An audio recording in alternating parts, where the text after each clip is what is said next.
Kata-kata adalah doa. Terima atau tidak terima, saat ini bisa jadi periode terbaik bagi bangsa Indonesia. Faktanya ada 24 bilioner di tahun 2019 ini di Indonesia, yaitu mereka yang memiliki kekayaan bersih di atas 1 miliar dolar atau lebih dari 14 triliun. Selain itu, ada 57 ribu miliarder atau mereka yang memiliki kekayaan di atas 1 juta dolar, sekitar 14 miliaran. GDP Indonesia adalah 1.000 billion dolar dengan pertumbuhan miliarder di Indonesia diasumsikan 5% per tahun. Yang jadi pertanyaan, kapan Indonesia memiliki 100 bilioner? Pertanyaan berikutnya, kapan Indonesia punya 1.000 bilioner? Ada hal menarik di dunia psikologi modern yang menyatakan korelasi atau hubungan antara bahasa dan realita. Bahasa adalah susunan kata-kata. Cara merangkai kata-kata namanya bicara. Gabungan bicara verbal, intonasi, pemilihan kata-kata, gerak tubuh atau body language, mikroekspresi wajah, dan pergerakan mata namanya alat komunikasi. Sebelum menjawab pertanyaan tersebut, mohon sahabat memahami dulu sedikit keilmuan aplikasi psikologinya. Dalam dunia kehidupan sosial manusia atau peradaban yang kurang lebih usianya saat ini 20.000 tahun, kata-kata adalah bentuk yang selalu lahir belakangan. Sains atau ilmu pengetahuan terjadi lebih dulu. Peristiwa terjadi dulu, baru kata-kata lahir. Contoh, kata selfie. Kata-kata ini baru ada di tahun 2013 di dunia ini. Kemudian, tahun 2015 ada kata-kata baru, yaitu wifi, untuk foto sendiri, swafoto bersama-sama. Untuk bahasa Indonesia, walau belum masuk kamus bahasa Indonesia, dalam kamus gaul, sudah tercipta kata-kata seperti lebay, alay, jayus, dan banyak lagi. Kata-kata ini muncul setelah ada peristiwa atau ada ilmunya. Penemuan baru menciptakan kata-kata vocabulary baru. Jadi kalau Anda dibawa ke mesin waktu, masuk ke zaman Budi Utomo tahun 1908, orang-orang zaman itu mungkin menganggap Anda adalah orang asing di dalam komunikasi. Padahal Anda asli penduduk Kampung Senen, di bilangan Salemba misalnya. Anda mengerti mereka bicara apa, tapi belum tentu mereka mengerti Anda sedang bicara apa. Kembali ke pertanyaan tentang korelasi kata-kata dengan fakta. Jadi begini, mengapa dua bangsa besar Amerika dan Cina punya banyak bilioner? Jawabannya, ternyata dua bangsa ini memiliki nama atas istilah orang kaya atau memiliki kosakata untuk mendeskripsikan orang ultra kaya tersebut. Misalnya, dalam bahasa Indonesia, kita mengenal orang yang sejahtera, yaitu mereka yang bisa menghidupi diri sendiri.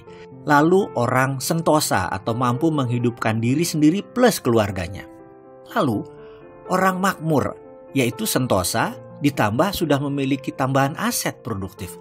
Lalu orang kaya, yaitu memiliki banyak aset. Setelah itu, berhenti kata-katanya alias habis, tidak ada kata-kata lagi. Inilah penyebab pikiran manusia Indonesia kebanyakan berhenti di kata kaya.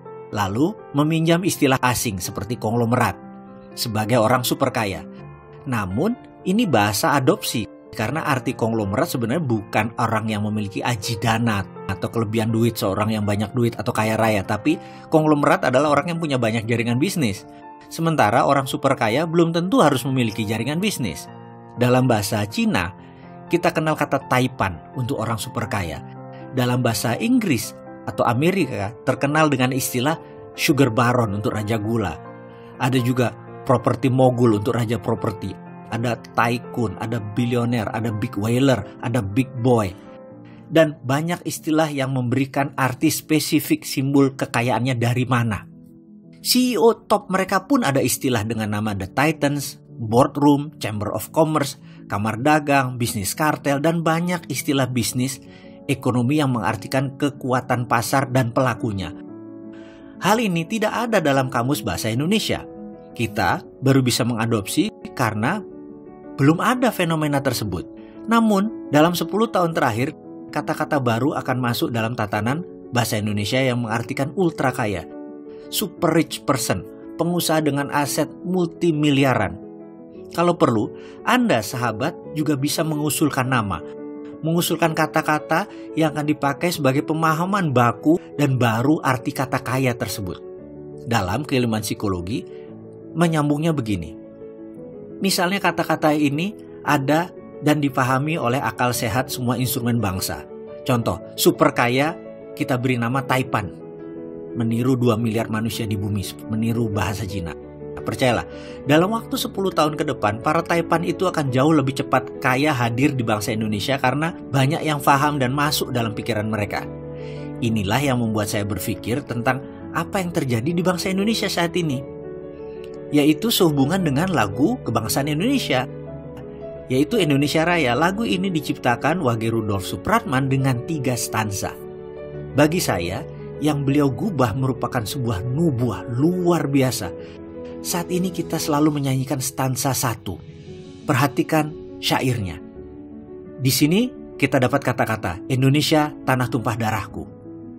Kalimat itu membuat arti apa? Sampai sekarang bangsa Indonesia masih tumpah darah, cekcok di mana-mana. Lalu kata-kata berikutnya, marilah kita berseru, Indonesia bersatu. Ini artinya Indonesia saat ini belum bersatu, masih terpisah-pisah. Karena itu fakta saat ini ya begitu, kita nggak pernah kompak, seakan-akan ribut terus.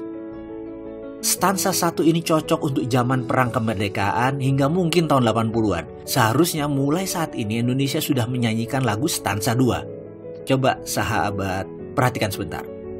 Stansa 2 ini lebih cocok karena ada kata-kata, tanah kita yang kaya, pusaka kita semua, mendoa Indonesia bahagia, suburlah jiwanya, sadar budinya. Jadi, saya sangat menyarankan kepada pemerintah untuk mengubah Indonesia Raya stansa 2. Dan suatu masa nanti Indonesia bisa masuk stansa 3. Waktunya Andalah yang menentukan.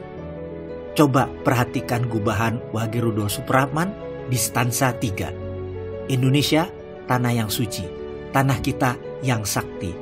Di sana aku berdiri, menjaga ibu sejati. Indonesia, tanah berseri, tanah yang aku sayangi.